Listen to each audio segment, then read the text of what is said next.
My lovely YouTube family, কেমন আছো তোমরা সবাই? আশা করি খুব খুব খুব ভালো আছো। আমিও ভালো আছি। আজকে তোমাদের সাথে শেয়ার করছি আরেকটা দিনের একটা সুন্দর ভিডিও। আর এই দিনটা হচ্ছে এমন একটা দিন বাড়িতে আমি একাই ছিলাম, কারণ আমার মা আর ছেলে গেছে আমার মামার বাড়িতে। আর আমার খুব ঠান্ডা লেগেছে, হয়তো গলার আওয়াজ শুনে তোমাদের মনে হচ্ছে। আর বাড়িতে কিছু কলা রাখা ছিল, সো সেগুলোও খেতে হবে। তো সকালের আজকে আমি দিনটা শুরু করেছিলাম এভরিডে যেমন আমি শুরু করি, আমার মেথি ওয়াটার আর কিশমিশের ওয়াটার দিয়ে। আর আজকে নিউ কিছু অ্যাডিশন করেছিলাম, যেমন হচ্ছে এই গরম জলটা খাওয়া। আগে এভরিডে আমি সকালে উঠে গরম জল খেতাম, এখন আমি ছেড়ে দিয়েছি কারণ সময় হয়ে ওঠে না। তারপরে নিয়েছিলাম এই বানানা। অ্যাকচুয়ালি বাড়িতে অনেক কটা কলা রাখা ছিল, তো ভাবলাম যে শেষ করে দিই, কারণ ওগুলো কে খাবে, মারা কদিন পর আসবে। আর এগুলো খাওয়ার পর আমি চলে গেছিলাম আজকে মার্কেটে, সবজি মার্কেট, সারাক্কি মার্কেট, জেপি নগরে। আজকে ছিল মানডে, আর আজকে আমি ছুটি নিয়েছিলাম কারণ আমার শরীরটা ভীষণই খারাপ, ভীষণ ঠান্ডা লেগেছে।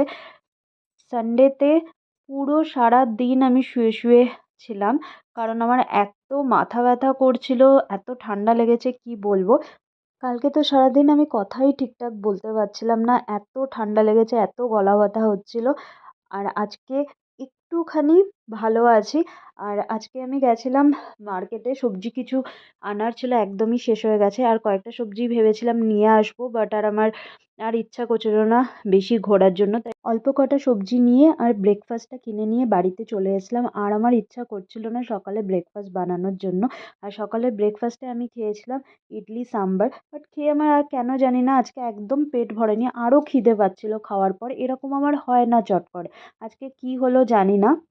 তাই ইডলি খাওয়ার আধ ঘন্টা পর আবার আমার কিছু খেতে ইচ্ছা করছিল, কি খাবো কি খাবো করে আবার কিছু খেলাম। আর এইভাবে ইডলি সাম্বারে ডিপ করে খেতে আমার ভীষণ টেস্টি লাগে। আজকে কি হয়েছে আমি সত্যি জানি না, সকাল থেকে উঠে শুধু আমার খিদে পাচ্ছে। আর এখানকার যে ইডলিগুলো হয় সেগুলো, এই ছোট ইডলিগুলো রাইসের তৈরি হয়। আর একটা ঠাট্টা ইডলি বলে, যেটা একটু ফ্লাফি টাইপের হয়, একটু ফোলা ফোলা, ওটা আমার ভালো লাগে না। এই ইডলিটাই খেতে আমার ভালো লাগে, এটা ফুল রাইসের হয়। ব্যাঙ্গালোরে হালকা ঠান্ডা পড়েছে। আগে আমি একটা পাতলা চাদর গায়ে দিয়ে ফ্যান চালিয়ে রোজ এভরিডে রাতে শুতাম। আর লাস্ট 2-3 দিন ধরে আমি ফুল স্পিডে ফ্যান চালিয়ে পাতলা একটা চাদর গায়ে দিয়ে ঘুমিয়েছি রাত্রে, তাই আমার হয়তো ঠান্ডাটা এত বেশি লেগে গেছে। এই পাতলা চাদরে আর হচ্ছে না, তাই র্যাক তো বার করতেই হবে। আর র্যাকটা বার করে দেখলাম যে একটু স্মেল আসছিল, কারণ 8-9 মাস ধরে ওটা একদম প্যাক করে রাখা ছিল। তাই আমি ওটাকে ভাবলাম যে বার করে রোদে দিয়ে আসি। আর আমি ইডলি খাওয়ার পর দেখো আবার পেঁয়াজের পরোটা বানিয়েছিলাম, আর একটা নারকোলের হোলিগে ছিল, মানে পুরনপোলি যেটাকে বলে সেটা ছিল।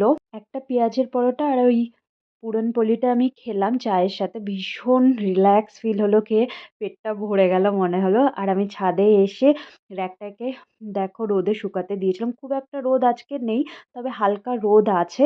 10 মিনিট আমি ছাদে বসে থাকলাম একটু রোদ পোহানোর জন্য, কিন্তু সেভাবে আজকে রোদের তাপ ছিল না। শীতকালে আমার দুটো জিনিস খুবই ফেভারেট, একটা হচ্ছে শীতকালের পিকনিকগুলো, আর তার সাথে শীতের দুপুরবেলায় ছাদে বসে থাকা।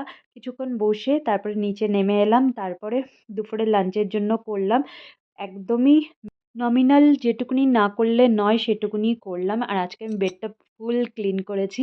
আর দুপুরে ভাবলাম যে একটু শীত ঘুম দেব, কিন্তু আমার যে ঠান্ডা লেগেছে, আমার মা বলল যে না একদম ঘুমাবি না, যদি ঘুমাস তাহলে আরও শরীর খারাপ হবে। তাই ভাবলাম যে কোনো একটা মুভি দেখব। আর দুপুরে খাওয়া দাওয়ার পর বসেছিলাম আতা খেতে। আর এটা আমার ভীষণ একটা ফেভারিট ফ্রুটের মধ্যে একটা। দুপুরে অনেকক্ষণ ধরে একটা মুভি দেখলাম, তারপর আমি কখন ঘুমিয়ে পড়েছিলাম আমি নিজেই জানি না। ইভিনিংয়ে ঘুম থেকে ওঠার পর যে সবজিগুলো নিয়ে এসেছিলাম সেগুলো ফ্রিজে রাখতে হবে, তাই সেগুলো আস্তে আস্তে আনপ্যাক করতে শুরু করলাম।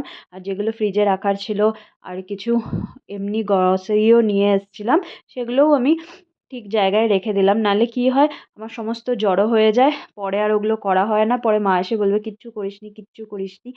এই যে চাল কুমড়োটা দেখছো, এটা 2 কেজি ওজনের। আর কি করি চাল কুমড়ো আমি পরে তোমাদের কোনো ব্লগে অবশ্যই বলবো। আর বিকেলে আমার কিছু তেলে ভাজা টাইপের কিছু খেতে ইচ্ছা করছিল, কি খাবো কি খাবো মনে হচ্ছিল, তো হঠাৎ করে ভাবলাম যে এবার ছট পুজোয় ঠেকুয়াই খাওয়া হয়নি, তাই বাড়িতেই কটা ঠেকুয়া বানাই। আর এবার আমি অনেক কোয়ান্টিটিতে বানিয়েছিলাম, এমনিতে অন্যবার 7টা 8টা বানানো হয়, এবার বোধহয় 25টার মতো বানানো হয়েছিল। আর এটার ভিডিও খুব তাড়াতাড়ি আসবে তোমাদের কাছে। খুব ইজি বানানো, বাট খেতে এত টেস্টি লাগে। আর ঠেকুয়া আমার ভীষণ, ভীষণ ঠেকুয়া আমার ভীষণ ফেভারিট। আজ বলে না, ছোটোবেলা থেকেই। তোমাদের আগেও ২-১টা ভিডিওতে হয়তো আমি তোমাদের সাথে শেয়ার করেছিলাম। অনেক কিছুর সাথে অনেক সুন্দর স্মৃতি জড়িয়ে থাকে। সেগুলো সত্যিই মাঝে, মাঝে মনে পড়লে নস্টালজিক মনে হয়। আর ঠেকুয়ার সাথেও আমার অনেক সুন্দর স্মৃতি জড়িয়ে আছে। এগুলো সব বানিয়ে তারপর চা খেলাম ঠেকুয়ার সাথে। ঠেকুয়া ভীষণ, ভীষণ আমার ফেভারিট একটা ফুড। আবার বলছি তোমাদের। আর রাত্রে আজকে আমি কিছু খাইনি। এটাই ছিল what I it in a day. ভিডিওটা তোমাদের কেমন লেগেছে অবশ্যই কমেন্ট বক্সে জানিও। আবার দেখা হবে নতুন একটা ভিডিওর সাথে। ভালো থেকো, সুস্থ থেকো।